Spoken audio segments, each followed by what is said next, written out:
Nous allons ajouter des questions dans un test vierge pour l'exemple. Si vous souhaitez modifier un test qui contient déjà des questions, les manipulations sont les mêmes. Cliquez sur Modifier le test.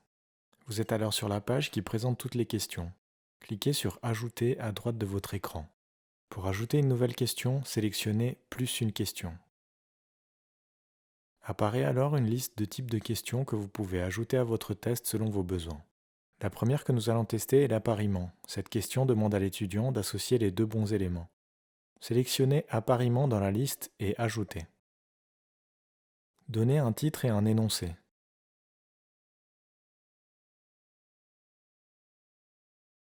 Sous Réponse pour chaque question, insérez les deux éléments à associer.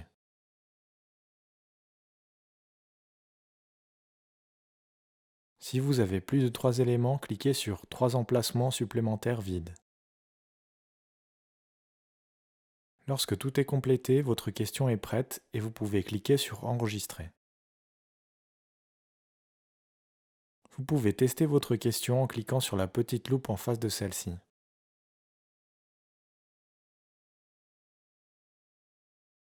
Si tout est correct, fermez la prévisualisation.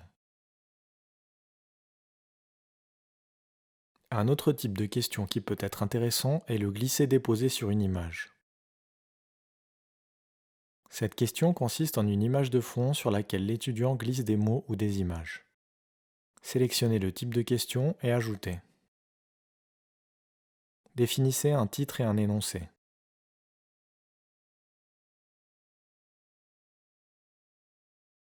Sélectionnez ensuite l'image à afficher en fond, soit en la glissant, soit en cliquant sur Choisir un fichier.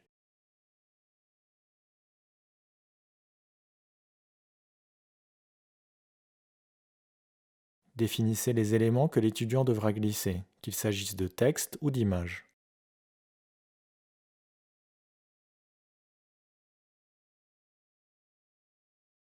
Vous devez pour terminer définir les zones où les textes et les images pourront être glissés.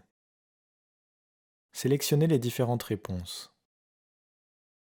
En ce qui concerne le positionnement, nous vous conseillons d'insérer des 1 dans gauche et haut.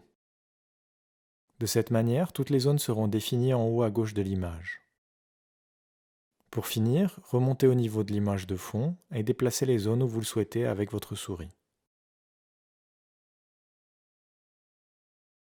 Votre question est prête. Cliquez sur Enregistrer. Vous pouvez tester votre question en cliquant sur la petite loupe en face de celle-ci. Si tout est correct, fermez la prévisualisation.